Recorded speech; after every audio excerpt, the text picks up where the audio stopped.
Olá, na Escola Viva desta semana vamos falar sobre as novas diretrizes do currículo na educação infantil.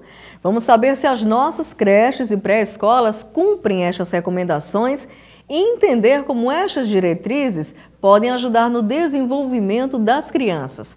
Eu sou a Nete Carvalho e o Escola Viva está no ar. A importância do currículo está na gente conseguir estimular e desenvolvê-los de acordo com o que a faixa etária necessita. O prazer pelo aprender torna o aprendizado muito mais fácil.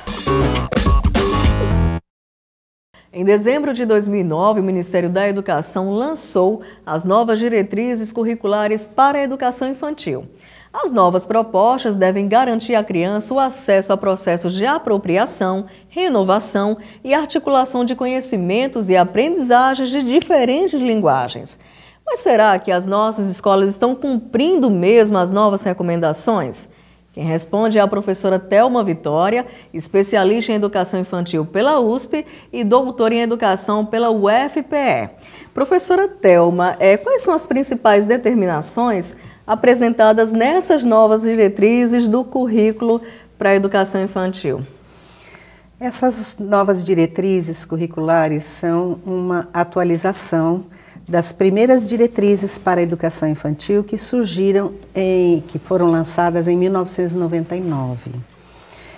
E o principal dessas diretrizes não se modificou de lá até aqui, que são a ênfase na brincadeira, permitir que as crianças brinquem e entender a brincadeira como uma atividade fundamental nessa faixa etária e promover interações de crianças com crianças. Então eu posso entender, Thelma, que as brincadeiras e essa interação ganharam mais espaço nesse novo currículo, é isso mesmo? Exatamente.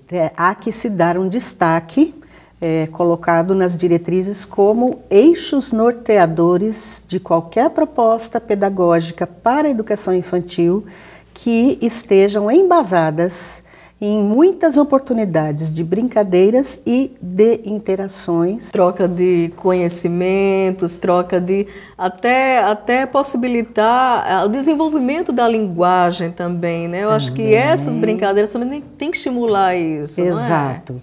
E veja, para as pessoas que não acompanham de perto, né, essa área, uma forma fácil de entender é assim. Um adulto, quando interage com uma criança, ele tende a complementar a intenção da criança. E isso, digamos, facilita as coisas para a criança. Quando uma criança interage com outra criança, ela tem que se esforçar mais, ela tem que buscar mais recursos de desenvolvimento para se fazer entender por outra criança. E isso é entendido como uma forma importante de desenvolver capacidades de comunicação, de pensamento, de expressão, da verbalização, como você falou, o desenvolvimento da linguagem, não é? E o adulto, ele ajuda muito porque ele traz o repertório, ele ensina palavras novas, ele ajuda a criança nessa hora a se fazer entender. Mas é importante que ela desenvolva essa capacidade de se fazer entender por outra criança. Aprenda a negociar com outra criança o que ela quer. Entende? Diferente do adulto que sempre vai fazer o que a criança quer. A função da educação infantil, na verdade, é o desenvolvimento social, cognitivo e motor da criança. E que a brincadeira tem que ser a base para que isso tudo aconteça. Após o café da manhã, retornam para a sala, tem a roda de conversa com as professoras. Tem os momentos de brincadeira livre, onde cada criança vai escolher do que brincar. E as atividades direcionadas, que são propostas pelas professoras de acordo com a faixa etária. Uma proposta inovadora, mas na prática, né? As nossas escolas, pré-escolas eu falo, as nossas creches, tem cumprido essas determinações, especialmente a questão da brincadeira? Os professores têm entendido a importância dessa brincadeira para o desenvolvimento da linguagem, né, para o desenvolvimento até cognitivo das crianças? Sim. O que nós vemos muito são as instituições importarem o modelo do ensino fundamental. E aí você vê, por exemplo, crianças de 2 anos sentadas em mesinhas com a tarefa de aprender a copiar o próprio nome. Ou tendo que desenhar ou pintar modelos já pré-estabelecidos de desenhos, ou seja, modelos gráficos, muito semelhantes, ou aprender números, não é?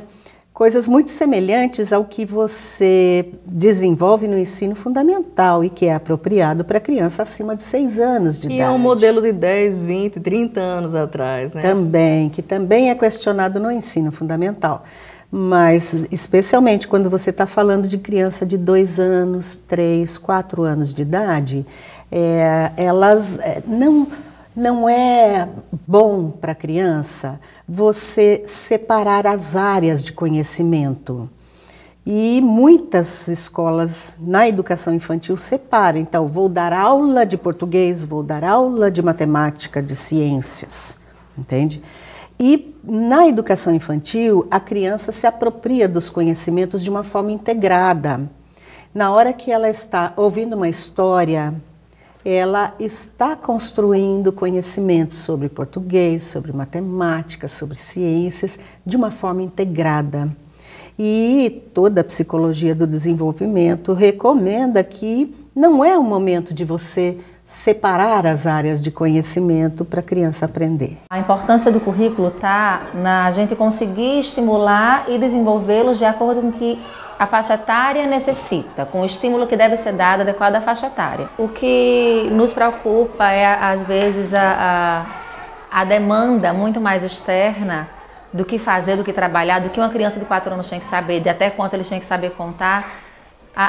Acaba que vai se escolarizando demais a educação infantil. Voltando ao professor, Thelma, a gente ouviu alguns educadores, a nossa equipe de reportagem visitou algumas escolas, algumas creches e ouviu muitos professores e a maioria diz que falta mais divulgação desse novo currículo, acho que falta até mais capacitação, atualização por parte do poder público, acho que as escolas privadas também têm que investir mais nisso. E é hora, talvez, até das nossas universidades repensarem a formação desse novo professor da educação infantil? Certamente. Nós temos aqui na Federal de Alagoas, o curso de pedagogia já contempla com bastante horas de formação específica para a educação infantil, mas no Brasil não são todos os cursos de pedagogia que preparam o professor para trabalhar na educação infantil. De outra parte, o MEC, ele já desde 2009, quando foi em 2010, ele distribuiu gratuitamente para a rede pública de todo o país orientações sobre as novas diretrizes. A Secretaria Municipal de Educação de Maceió tem em parceria com um outro projeto chamado Para Lá Pra Cá, que tem tentado desenvolver uma formação específica, dando ênfase nessa proposta das diretrizes. Infelizmente, a rede particular, penso que não esteja tão bem contemplada, mas a rede pública tem havido investimentos desde 2010 para a implementação. No entanto, é muito difícil realmente os professores se convencerem de que brincar é uma coisa séria. Ainda é muito forte, predomina na nossa sociedade uma concepção de que brincadeira é uma coisa fútil.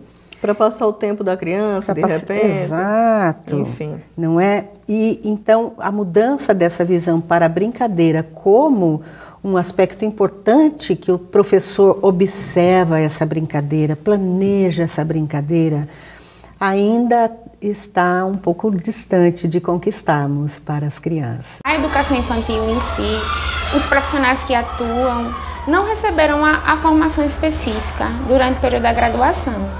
E não só Alagoas, mas como o Brasil de forma geral, estão nessa discussão. Essa proposta de tornar o ensino mais lúdico, né, que as novas diretrizes colocam, dá até mais trabalho ao professor, exige muito mais dele, até, né, mais estudo, mais formações, né, mais dedicação a essa criança, inclusive, não é isso? Não tenha dúvida. E temos também, a minha opinião particular, existe um problema no Brasil com relação ao analfabetismo. Então, os professores têm uma preocupação, acreditando que quanto antes começar o processo de alfabetização da criança, mais sucesso talvez essa criança tenha. Para a gente finalizar, dentro dessa nova proposta curricular para a educação infantil, mais uma vez os pais, pelo que eu entendi na leitura e no estudo desse novo currículo, tem que interagir mais com a escola, tem que dialogar mais com os professores, tem que participar mais desse processo, não é isso? Certamente, embora eu também tenho defendido que as escolas precisam desenvolver um planejamento específico para aproximar esses pais. Convidá-los, né? Convidá-los e abrir as portas para essa participação. Os pais, eles... existe muito essa ideia de que os pais não têm tido interesse na educação dos seus filhos. Eu reluto a acreditar. Eu acredito muito mais de que as escolas estão exigindo dos pais certas obrigações, sem, no entanto, dar os recursos necessários para isso. Então, eu penso que também é função da escola abrir espaços, convidar os pais para participar de atividades com as crianças, vir os pais para conversar, para contar uma historinha, para contar como foi que a criança nasceu, convidar para receber a turma das crianças em casa, para conhecer a vida da família da criança, enfim, acompanhar visitas, passeios das crianças. Existem inúmeras formas que a escola pode convidar os pais a participarem, e que, infelizmente, nós também ainda não temos essa cultura construída nas escolas. É uma via de mão dupla, né? A escola estimulando e os pais participando cada vez mais. Há uma dificuldade das famílias entenderem a nossa proposta. Então, quando a gente começa a significar isso, argumentando e mostrando o quanto a criança tem a condição de fazer bem, de entender, então isso facilita para os pais também a fazer esse trabalho continuando em casa com eles. Como mãe, eu observo que é um currículo muito rico, porque ele dá conta de várias áreas. Ele dá conta do brincar, ele dá conta da música, ele dá conta do movimento, ele dá conta da linguagem, ele dá conta da autonomia da criança, da socialização, da relação deles com os amigos. Então, assim, eu vejo muito amplo. Sou muito feliz em vê-lo brincando, crescendo, se desenvolvendo junto com os seus pares. O prazer pelo aprender, sempre presente aqui, torna o aprendizado muito mais fácil. Professora Thelma Vitória, mais uma vez obrigado por sua presença, pela participação aqui no Escola Viva, tá? Eu que agradeço em nome das crianças, que a gente ainda consiga um espaço muito bacana para todas elas. Obrigada, professora Thelma, mais uma vez. O Escola Viva desta semana fica por aqui. Lembrando que você pode conferir as nossas edições anteriores e os programas em exibição no nosso site. Anote aí, é tveescolaviva.wix.com/escolaviva. Obrigada por sua audiência e até o nosso próximo encontro.